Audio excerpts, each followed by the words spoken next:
सोचिए जरा, कदीम तहजीबों ने कुछ ऐसे हैरत अंगेज और समझ से बालातर कारनामे अंजाम दिए हैं जो आज की मॉडर्न साइंस और तारीख दानों के दिमाग को भी चकरा कर रख देते हैं। आज के इस तज्जिये में हम उन्हीं कदीम राजों और अजीम इमारतों की दरियाफ्त पर निकलने वाले हैं। तो चलिए शुरू करते हैं। आज का हमारा सफ़र कुछ इस तरह होगा। हम देखेंगे कि एक तहजीब आखिर होती क्या है, फिर अजीम पत्थरों के नामुमकिन सी लगने वाली इंजीनियरिंग का जायजा लेंगे। इसके बाद उन दुरुस्त आलात के राज, कदीम दौर में तवानाई और आवाज़ के इस्तेमाल, और आखिर में कायनात को समझने के उनके हैरान कुन तरीकों पर बात करेंगे। साथ ही हम मेन स्ट्रीम आर्कियोलॉजी और अल्टरनेटिव थ्योरीज का मुवाजना भी करेंगे। तो सबसे पहले थोड़ी सी बुनियादी बात कर लेते हैं कि आखिर हम कदीम तहजीबों से क्या मुराद लेते हैं। देखिए, नेशनल ज्योग्राफिक के मुताबिक किसी भी सोसाइटी को तहजीब कहलाने के लिए कुछ खासियात का होना लाजमी है, जैसे कि एक बड़ी आबादी, अजीम इमारतें, आपस में राब्ते का कोई ठोस निज़ाम, काम की तकसीम और माशरती दर्जाबंदी। और एक बहुत ही दिलचस्प बात यह है कि ये जितने भी अजीम माशरे थे, ये तकरीबन हमेशा पानी के ज़खायर के आसपास ही फले फूले। क्यों? क्योंकि जाहिर है पानी ही उनकी ज़राअत और बका की बुनियाद था। अगर हम वक्त के पहिए को थोड़ा पीछे घुमाएं तो सवाल पैदा होता है कि दुनिया की ये सबसे पुरानी ताकतें आखिर कब वजूद में आईं। ज़रा इस टाइमलाइन पर गौर करें। 3500 क़ब्ल मसीह में मेसोपोटामिया का आगाज़ होता है, फिर 3300 क़ब्ल मसीह में वादी सिंध की तहजीब सामने आती है। इसके बाद मिस्र की अजीम सल्तनत का दौर शुरू होता है और फिर 1500 क़ब्ल मसीह में मायान तहजीब अपने कदम जमाती है। इंसानी तरक्की की ये अजीम छलांगें दुनिया के मुख्तलिफ हिस्सों में ली जा रही थीं। अब आते हैं इस कहानी के सबसे हैरत अंगेज हिस्से की तरफ, यानी अजीम पत्थर और उनकी ऐसी तामीरात जो बज़ाहिर नामुमकिन लगती हैं। मिसाल के तौर पर वादी सिंध के मशहूर शहर मोहनजोदारो को ही ले लीजिए। ज़रा तसव्वुर करें, 500 एकड़ पर फैला हुआ एक पूरा शहर। इस शहर की मंसूबाबंदी बिल्कुल किसी मॉडर्न ग्रिड सिस्टम जैसी थी। इमारतें पक्की ईंटों से बनी थी। शहर की दीवारों के अंदर 700 कुएं मौजूद थे और इनका सेंट्रलाइज्ड अंडरग्राउंड ड्रेनेज सिस्टम तो बस लाजवाब था। कदीम अर्बन प्लानर्स की ये जहनत सच में दिमाग दंग कर देने वाली है। लेकिन जब हम उन अजीम इमारतों में इस्तेमाल होने वाले पत्थरों के हजम पर गौर करते हैं तो मामला और भी पेचीदा हो जाता है।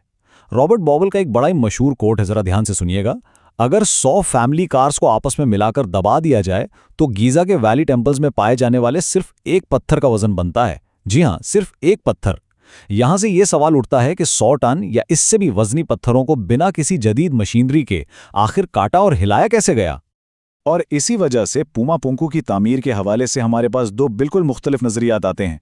मेन स्ट्रीम हिस्ट्री का मानना है कि मुकामी आबादी ने निहायत मेहनत तलब मैनुअल तरीकों से ज़मीन पर पाए जाने वाले पत्थरों से इन मंदिरों को बनाया, जबकि ऑल्टरनेट थ्योरीज कुछ और ही कहती हैं।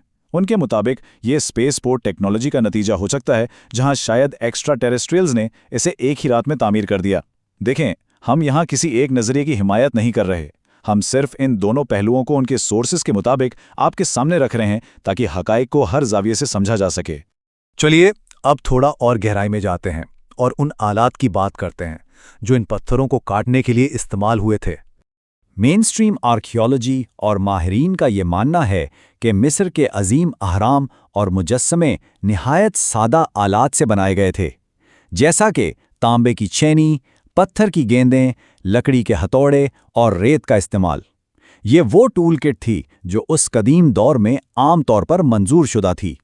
लेकिन ठहरिए, यहाँ एक बहुत ही बड़ा सवाल पैदा होता है। अगर ये आलात इतने ही सादा थे तो फिर वो टूल्स कहाँ हैं जिन्होंने ऐसी मैसिव प्रिसिशन, ऐसी लाजवाब दुरुस्तगी दी। बगैर किसी जदीद स्टील या मशीनरी के ग्रेनाइट जैसे निहायत सख्त पत्थर को इस कदर महारत से काटना किसी मुअम्मे से कम नहीं है। जरा इन एनॉमलीज पर गौर करें। सर फ्लिंडर्स पीटरे को मिस्र में ग्रेनाइट काटने वाले ऐसे ट्यूबुलर ड्रिल्स मिले जिनमें निहायत ही दुरुस्त और पैरेलल ग्रूव्स थे।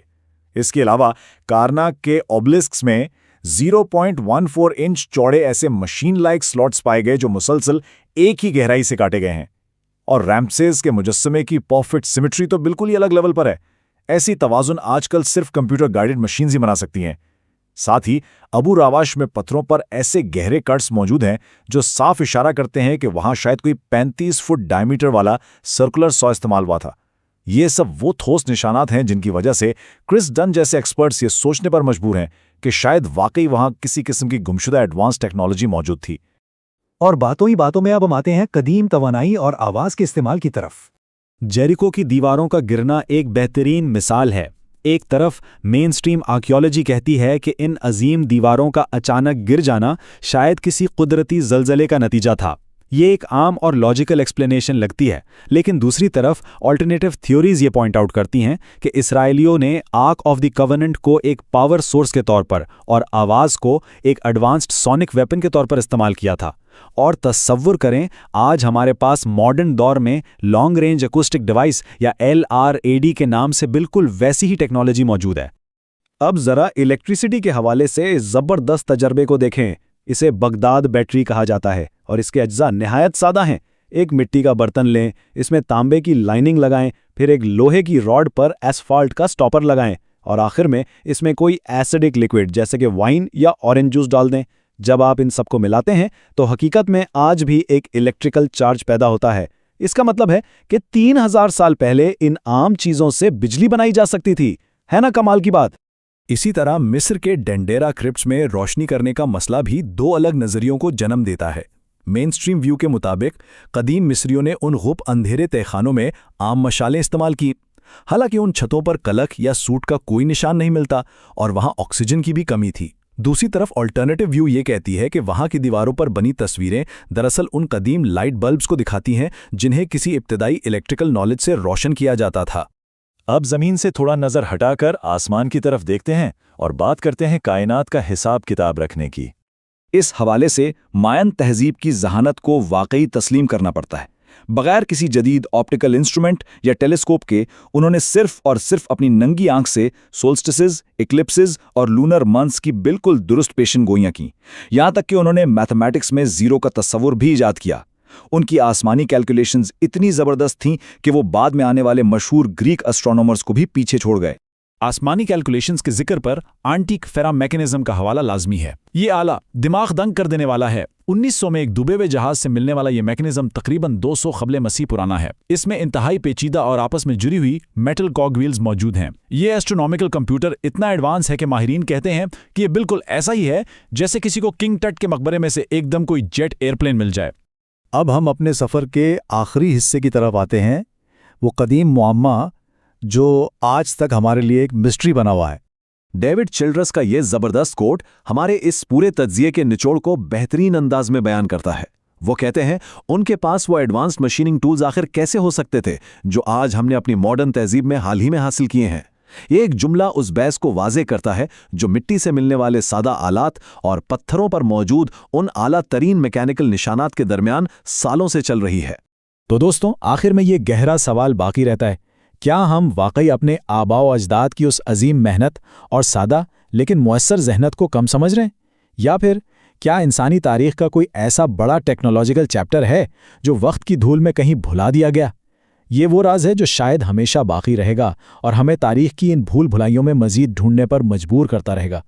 उम्मीद है कि इन हक़ाइक़ ने आपके जहन में कुछ नए सवालात ज़रूर पैदा किए होंगे। इस तज्जिए में हमारा साथ देने का बहुत शुक्रिया।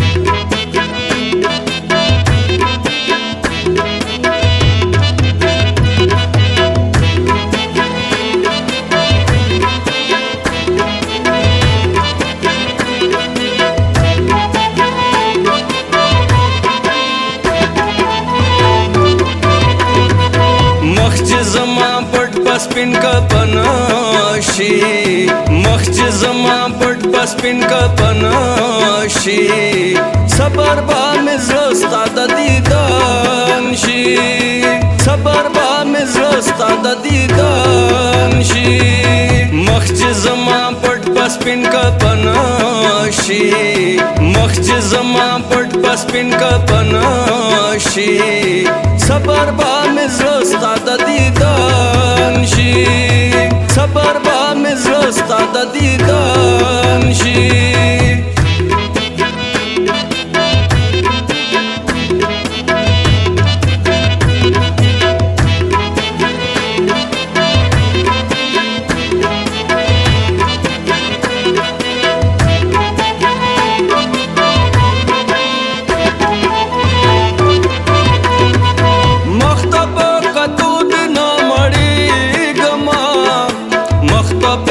तो दिन मड़ी गमा